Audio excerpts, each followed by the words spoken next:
Channel का नाम मिलेगा डीके केमिस्ट्री करके मिलेगा। चालू हो गया? यस आराम से।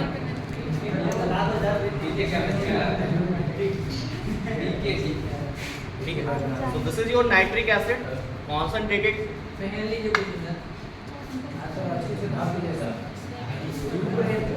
ऊपर करो, ऊपर वाला दिखना चाहिए। Make silence.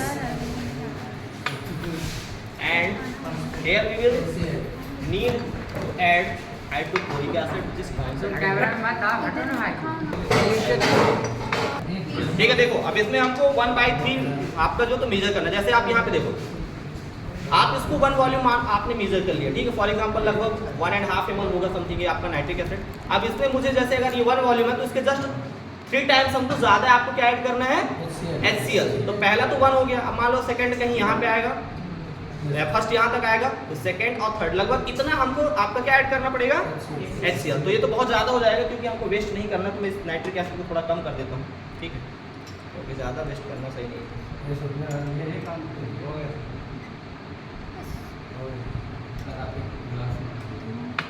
बहुत कम होगा सर।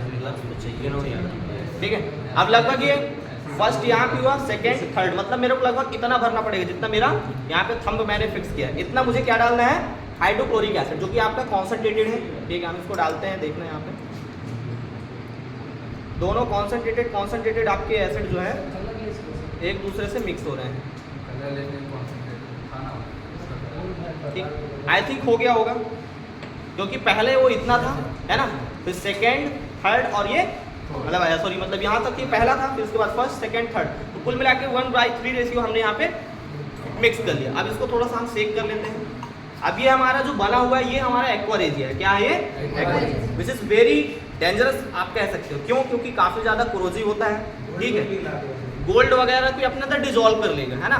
अब जैसे मान लो यहाँ पे हम किसी मेटल के साथ इसको रिएक्शन करके देखते हैं, कॉपर के साथ देखते हैं, है ना, फिर उसके बाद जिंक के साथ भी देखेंगे और इसके बाद हम आयरन के साथ भी रिएक्शन करके देखेंगे, ठीक है।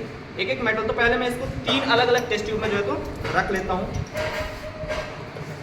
सबसे पहला जो टेस्ट ट्यूब है इसमें हम थोड़ा सा डाल देते हैं इसको एक्वारेजिया को, अच्छे से सेक करने के बाद निकालो उसमें से जिंक का मेटल निकालो, ठीक है। ये आपका एक बना दिए, ठीक है। ऐसे ही हम एक दूसरा टेस्ट ट्यूब लेते हैं और दूसरे टेस्ट ट्यूब में भी हम थोड़ा सा इसको रख लेते हैं। फिर अलग अलग मेटल्स को हम कैसे रिएक्शन करेंगे, ठीक है। तो ये 3 टेस्ट ट्यूब हो गया। अब सबसे पहले हम करते हैं आपका पहले वाले टेस्ट ट्यूब में हम डालते हैं कॉपर मेटल। कौन सा मेटल डालते हैं? ये कॉपर मेटल है। क्लियर? कॉपर का हमारे पास पाउडर है, स्पैचुला की हेल्प से थोड़ा सा ऐड करेंगे। सोना तुम्हारा गायब हो जाएगा, दोबारा नहीं मिलेगा। देखना, ध्यान से देखना, मैं कॉपर डाल रहा हूँ, रिएक्शन आपका फास्ट होगा या स्लो होगा ऑब्जर्व करना, राइट। जब मैंने कॉपर को डाला रिएक्शन आप देख पा रहे हो कि बहुत मतलब इतना फास्ट नहीं हो रहा है, अभी एज इट इज पड़ा हुआ है, ठीक है। इस पर कोई इधर आगे होल्ड करके रखो, ऐसे पकड़ के रखना। 1 मिनट, टेस्ट ट्यूब होल्डर उधर रखा होगा, टेस्ट ट्यूब होल्डर उधर रखा है, पकड़ के रखो। देखो रिएक्शन अभी क्या है, मतलब आपको ऐसा लग रहा है कि रिएक्शन नहीं कर रहा है, पकड़ो इसको, बट रिएक्शन एकदम स्लोली हो रहा है ना। अच्छे से होल्ड करके कैमरे पे उधर नहीं, यहाँ से दिखाना। उसके बाद नेक्स्ट वाला जो आपका है इसमें हम डालते हैं जिंक। नेक्स्ट में क्या डालते हैं? जिंक, ठीक है।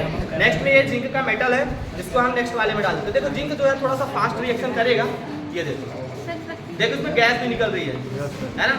तो ये जिंक है, काफ़ी ज़्यादा गर्म हो गया टेस्ट ट्यूब। दोनों बेटा दूर देख रहे हो। तो जिंक के साथ आपका जो रिएक्शन होता है वो कितना ज़्यादा साइड वो जो आपका नाइट्रोजन डाइऑक्साइड गैस होती है ना, वो गैस रिलीज हो रही है यहाँ से, है ना।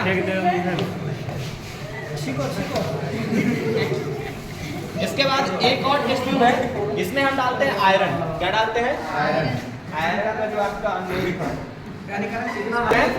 रस्ट, तो इसको वॉश भी करेंगे तो इससे कोई फर्क नहीं पड़ेगा, बट इसको अगर हम इसमें डालते हैं तो रिएक्शन थोड़ा सा स्लो होगा क्योंकि पहले इसका रस्ट यहाँ से खत्म होने वाला है, ठीक है।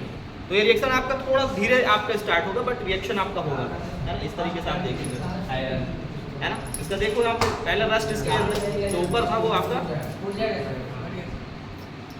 ठीक है, तो ये आपका जिंक का हुआ एंड ये किसका हुआ, कॉपर का। ठीक है, देखो कॉपर हो रहा है बट उतना फास्ट नहीं हो रहा है ना, उतना फास्ट नहीं हो रहा है। उसका मेन कारण क्या है, उस रिएक्शन को देखो, वहां पे हाइड्रोक्लोरिक एसिड क्या है, सबसे ज्यादा है, ठीक है, और नाइट्रिक एसिड कम है।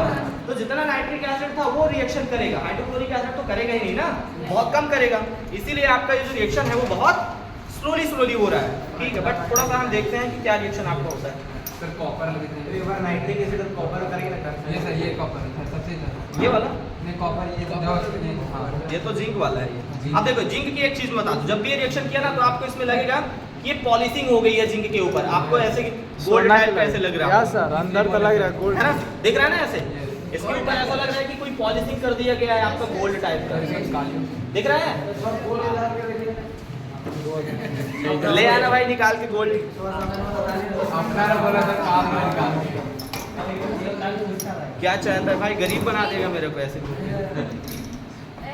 देखो इसके जो रस्ट था वो पूरा छूट गया है ना, इसका जो जंग लगा हुआ था वो छूट गया और रिएक्शन आपका अभी भी स्टिल हो रहा है। ठीक है, तो धीरे धीरे आपका ये रिएक्शन जो होता है इस तरीके से होता है। एक्वारेजिया का मतलब काफी सारा आपका जो है तो एडवांटेज भी है ना, जैसे देखो हर एक चीज की एडवांटेज भी होता है और कुछ डिसएडवांटेज भी होता है। जैसे हम मान लो किसी केमिकल को हमको जो है तो मान लो कोई चीज मेटल है जो डिजोल्व नहीं हो रहा है, हम उसको डिजोल्व कर सकते हैं। ठीक है, जनरली हम इसको क्यों यूज करते हैं, मेटल्स या केमिकल्स की प्यूरिफिकेशन में यूज करते हैं ना।